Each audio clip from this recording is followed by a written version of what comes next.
કોઈના કહેવાથી એના નામ વધુ તપાસના ભાગરૂપે ખોલી અને ખોટી રીતે મદદગારીમાં ગુનામાં સંડોવણી થઈ રહી છે.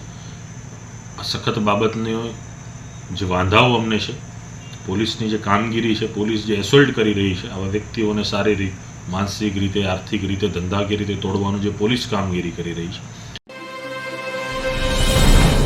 ગોંડલ ફરી એકવાર ચર્ચામાં આવી ગયું છે, કારણ કે પાસના નેતા અને ભાજપના કાર્યકર અલ્પેશ કથિરિયાએ સોશિયલ મીડિયા પર એક પોસ્ટ કરીને હંગામો મચાવી દીધો છે અને પોલીસ પર આરોપ લગાવ્યો છે કે ગોંડલમાં કથિરિયાને સપોર્ટ કરનારા લોકોને ખોટી રીતે હેરાન કરવામાં આવી રહ્યા છે. અને અલ્પેશ કથિરિયાનો એક વિડીયો પણ સોશિયલ મીડિયામાં વાયરલ થયો છે. તો આ બધા વિશે તમારી સાથે વાત કરીશ. મારું નામ રાજેશ શાહ છે અને તમે જોઈ રહ્યા છો ગુજરાતના સૌથી મોટા ડિજિટલ પ્લેટફોર્મ ખબરછે.com. અલ્પેશ કથિરિયાએ સૌથી પહેલાં એક ટ્વીટ કરી. એ ટ્વીટમાં એમણે લખ્યું કે ગોંડલ દર્શન કરવા હું ગયો ત્યારે મારા સાથે જોડાયેલા યુવાનોને કોના ઈશારે હેરાન કરવામાં આવી રહ્યા છે, કોના ઈશારે ફસાવવામાં આવી રહ્યા છે, અને સાથે નીચે એવું લખ્યું કે પોલીસને સુધરવા માટેની અંતિમ તક. અને એ પછી પણ એક વાક્ય લખ્યું કે કાયદામાં રહેશો તો ફાયદામાં રહેશો, બંગલેથી કોઈ બચાવવા નહીં આવે. આ જે અલ્પેશ કથિરિયાએ ટ્વીટ કર્યું એની વાત છે. હવે અલ્પેશ કથિરિયાએ આમાં કોઈ જગ્યાએ નામ નથી લખ્યું, પરંતુ એનો ઈશારો કોની તરફ છે એ બધાને ખબર છે. અલ્પેશ કથિરિયાએ જયરાજસિંહ જાડેજાની સામે નિશાન સાધ્યું છે કે જયરાજસિંહ જાડેજાના ઈશારે પોલીસ ખોટી રીતે અલ્પેશ કથિરિયાને સમર્થન આપી રહેલા લોકોને હેરાન કરી રહી છે, એમની ધરપકડ કરી રહી છે. અને એટલા માટે એવું લખ્યું કે બંગલેથી કોઈ બચાવવામાં નહીં આવે. હવે અલ્પેશ કથિરિયાનો જે વિડીયો સોશિયલ મીડિયામાં વાયરલ થયો છે અને અલ્પેશ કથિરિયાએ શું કીધું છે એ પહેલાં તમે સાંભળી લો.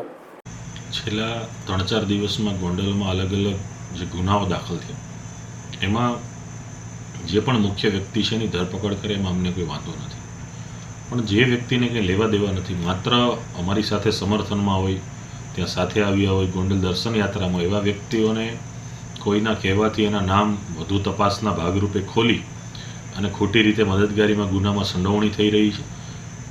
આ સખત બાબતની જે વાંધાઓ અમને છે, પોલીસની જે કામગીરી છે, પોલીસ જે એસોલ્ટ કરી રહી છે આવા વ્યક્તિઓને શારીરિક, માનસિક રીતે, આર્થિક રીતે, ધંધાકીય રીતે તોડવાનું જે પોલીસ કામગીરી કરી રહી છે એની વિગતવાર રિપોર્ટ સાથેની વાત અમે ગૃહ રાજ્યમંત્રીશ્રીને કરી છે. અને આ બાબતે અમને સંપૂર્ણપણે આશા છે કે આવનારા દિવસોમાં ખાખીની આડમાં, વર્દીની આડમાં જે વ્યક્તિઓએ આવા કૃત્ય કર્યા છે એ તમામ લોકોને એનું ફળ ભોગવવું પડશે. હવે અલ્પેશ કથિરિયાએ આ વિડીયોની અંદર એવું કીધું છે કે છેલ્લા 3-4 દિવસમાં ગોંડલ પોલીસ કેટલાક લોકોની ધરપકડ કરી રહી છે.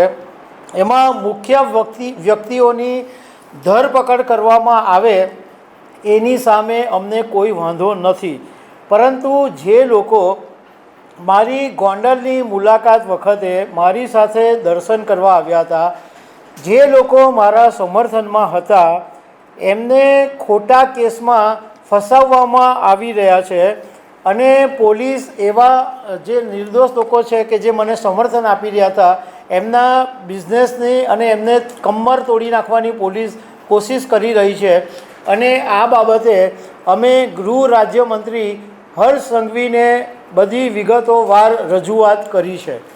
અને છેલ્લે અલ્પેશ કથિરિયાએ એવું કીધું છે કે ખાખીની આડમાં, વર્દીની આડમાં જે લોકો બીજા કોઈના ઈશારે ખોટા કામ કરી રહ્યા છે, ખોટા કેસો કરી રહ્યા છે, એ સમજી લે કે એમણે હવે ફળ ભોગવવું પડશે.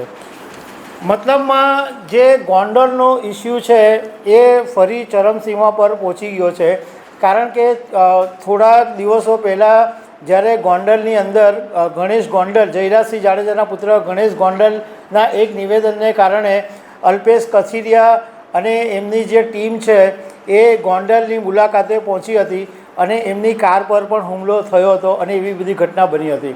એ પછી થોડા દિવસ શાંત રહ્યું, પરંતુ હવે ફરીથી પાછા પોલીસે છેલ્લા કેટલાક દિવસોથી અમુક જણાના કેસ નોંધવામાં આવ્યા છે. ખાસ કરીને પિયુષ રાદડિયાની સામે કેસ નોંધાયો છે અને એને કારણે અલ્પેશ કથિરિયાએ આ વિડીયો બનાવ્યો હોવાનું જાણવા મળ્યું છે.